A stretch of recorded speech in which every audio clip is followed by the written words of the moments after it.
Okay, say after me, hallelujah. It's good to be alive. And to be, you don't have to say this, but to be here and be part of the energy and the feeling of community and music. Can music just lift you up?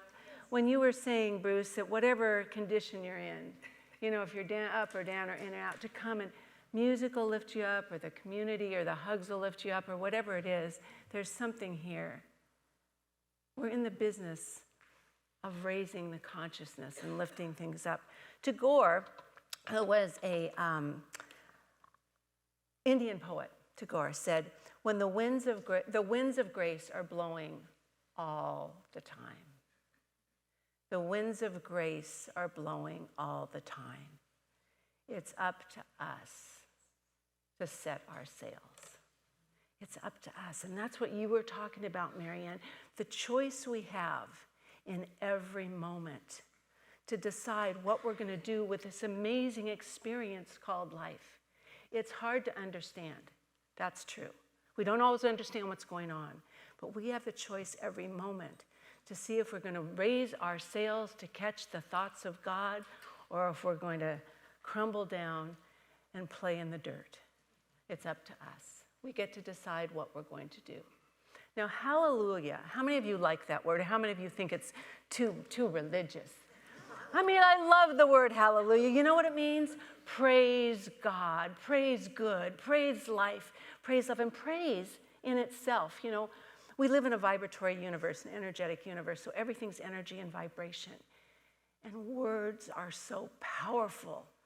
They can heal us and lift us up, and they can harm us and hurt us and bring us down. And we get to choose the words we use. Hallelujah and praise. Praise itself has a very high vibration. It lifts us up when we praise, just like when we volunteer, right? Lifts us up. And pray. There's not a creature, there's not anything on earth, a creation, that doesn't respond to praise. How many of you praise your plants? It works, doesn't it? And I had a little test with my cat. My cat has been our cat, has been depressed, really depressed since we had to put Rumi down. He hides in the closets, and he doesn't come out, he doesn't play. And, he used to be really responsive, and I finally put my foot down. I said, okay, I'm gonna praise you to pieces. Now I can't get him away from me, and it's driving me nuts. It's like, okay, enough is enough. He sits on my papers, on my computer, he's always there, he wants to play. So it works. We have to learn to praise and stop condemning each other. Stop condemning life and realize the possibilities that are right here before us. It's hard for me to talk about praise without talking about angels. I was in the angel business for 7 years, surrounded by angels and books and people and things and speakers and everybody that loved angels. And we could see the miracles of angels. Now, angels, some people go, yeah, what are angels? Angels are spiritual beings that are the messengers of God. We can't imagine we're the only beings around. Of course, these angels are always there for us. And they're here to pass on wisdom. They're also here to find my keys, my lost earrings. Especially when you look in the same place over and over again, and you finally give up and go back, and whatever you're looking for is right there. The angels have been involved for sure. But their main job is to praise. They're amazed at us. They see us. They love us. And they're here to help us. But God created the angels in a give and take relationship. They're here for us all the time, but we have to ask. We have to be willing. We have to be open. Matthew Fox and Rupert Sheldrake. Matthew Fox, a theologian, a renowned theologian, amazing theologian, and Rupert Sheldrake, a scientist, wrote this book on the physics of angels. And it's about bringing spirit and science together. Well, don't we do that in religious science? We do the same thing. We look at the physical world and the spiritual world and its connection. Well, Matthew Fox pretty much starts his book that it was something that really resonates with me. He said the Western civilization has a praise crisis. We don't praise enough. We look for what's wrong instead of what's right. Now, the truth we know is that life is always changing, and there's good, and there's bad, and there's happiness and sadness. And as Psalms, it says in the Old Testaments, weeping comes in the evening. And, I must be on the wrong page. I put my paper, this is the first time I've done that. I put my papers down. Weeping may linger for the night, but joy comes with the morning. That's what happens. Life is cyclical. It's a process. The problem is too much of us stay stuck in the weeping. Wah, wah, wah, wah, wah, wah, wah. And then, it's okay. Number one, it's okay to be sad. It's way okay to be sad. It's part of life. It's okay to bitch and complain. It's okay. Just don't stay there.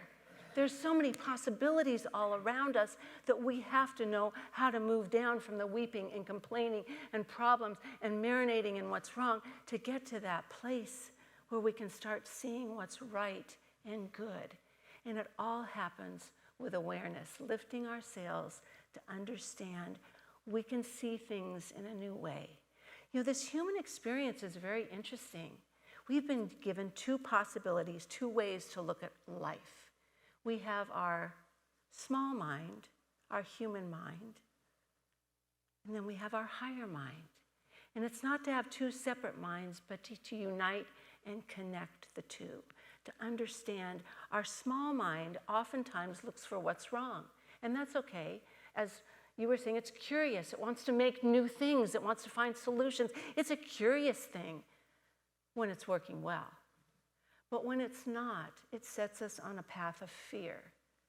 That's its focus. It's fuel, blame, judgment, guilt, anger. That's the fuel that feeds our small mind and gets it going around, then it stays in that cycle.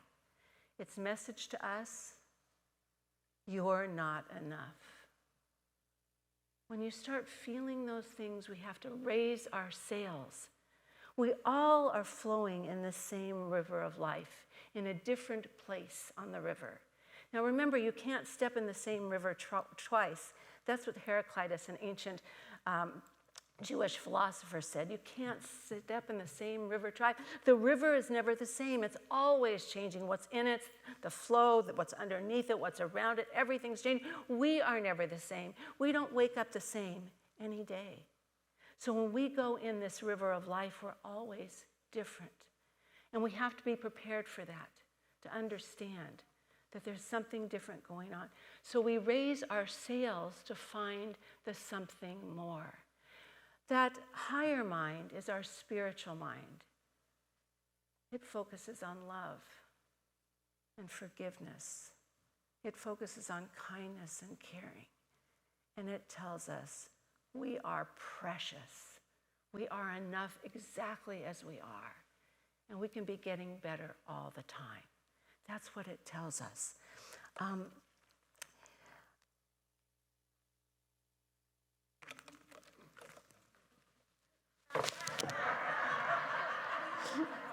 have to set my sails higher, I'm lost. No,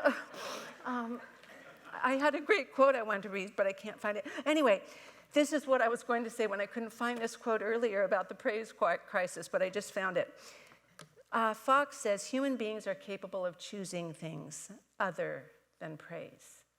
Cynicism, self-pity, and being too wrapped up in themselves. Too wrapped up to see the grace and beauty all around them. How do we set these sails to be more open, more available when life is tough? I mean, life is tough sometimes. It hurts. I mean, it hurts, and we have to know how to set our sail to mix the two together so we can have the thoughts of God mingle in with some of the problems and the pain and the joys of being human, being human. I know last night, I just got a sense of loneliness. I was looking, I did FaceTime twice with my daughter and my little baby, Naya, and the family, and I missed family. I just missed family. Kirk was here working, and I was home working, and I just got so lonely. I just was like, And then the worst thing was when I was talking to Deanna, she said, Mom, we want you and Dad here so bad and have dinner with us tonight. I'm like, I can't. So, but then Kirk came home and I just shared that. And I said, but aren't we the luckiest people in the world to have a community, to have the family we have, like we love more than anything? Aren't we the friends, the family, the people? And so we could lift our sails and bring it to end up in a place of love and appreciation and happiness. And that's what I want us to do today. I don't know what brought all of us in here today, besides the great movie and the food we're going to be fed. Besides that, it's the community. And I want us to remember that no matter where you are, we're headed into a little bit of a tough year. You know, we are. And in this room, just so you understand, you know, the political season isn't going to be too easy this year. But we have Republicans, Democrats, independents, libertarians, and whatever else there is right here in this room. Please remember that we can get along. Here's what Hildegard of Bingen said: so much of our unwillingness to peacefully and joyously and justly live with others is because we refuse to see the common source we share. Don't we all want the same thing? There's not a person here who doesn't want a better life, a beautiful world, more loving, more peace, more caring. There's not a person here that doesn't want that. We just have all different ways of going about it. So if we're going to say, hallelujah, hallelujah, it's great to be alive, we have to start living that way. We have to start understanding that it's wonderful to be here. It's wonderful to have differences.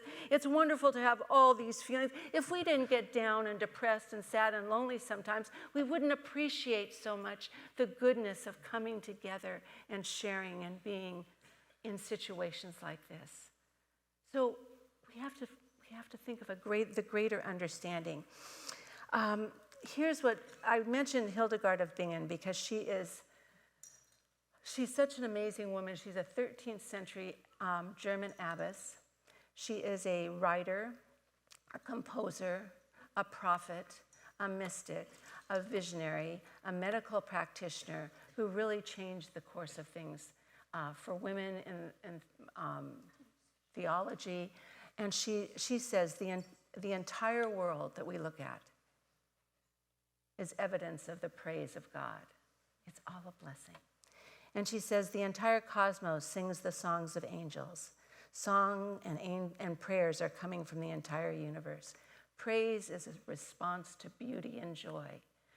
Our birthday boy, Ernest Holmes, defines our religion as a religion of joy.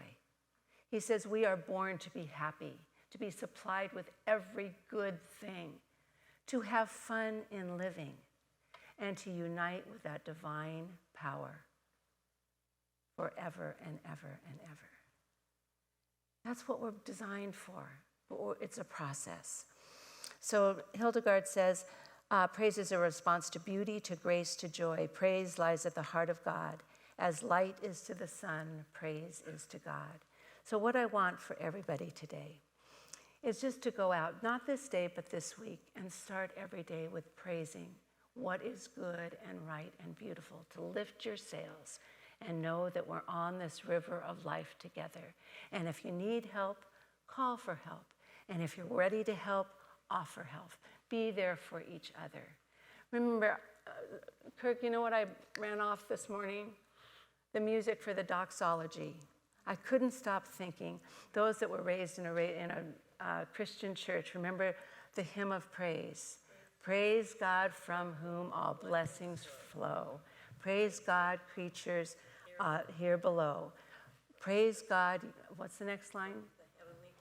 The heavenly host, Father, Son, and Holy Ghost, which we call in metaphysics, the Father is the creator, the Son is the creation, and the Holy Spirit, the Holy Ghost, is that creative energy, the angels, the goodness, the possibilities that are all around us. So I want you right now to stand up. If you're alive, you're going to be standing up and moving. I want you to say, I love my life. Just the way it is, and just the way it is not. I choose to say hallelujah to all that is good and all that's getting better. I embrace love. I embrace joy. I embrace resilience. I bring it into my day, and I share it with others. Hallelujah. It's good to be alive. Thank you for being in the same river as me. And I don't just love my life, I love all of you. And together we're getting better and better and better. And so it is. Thank you.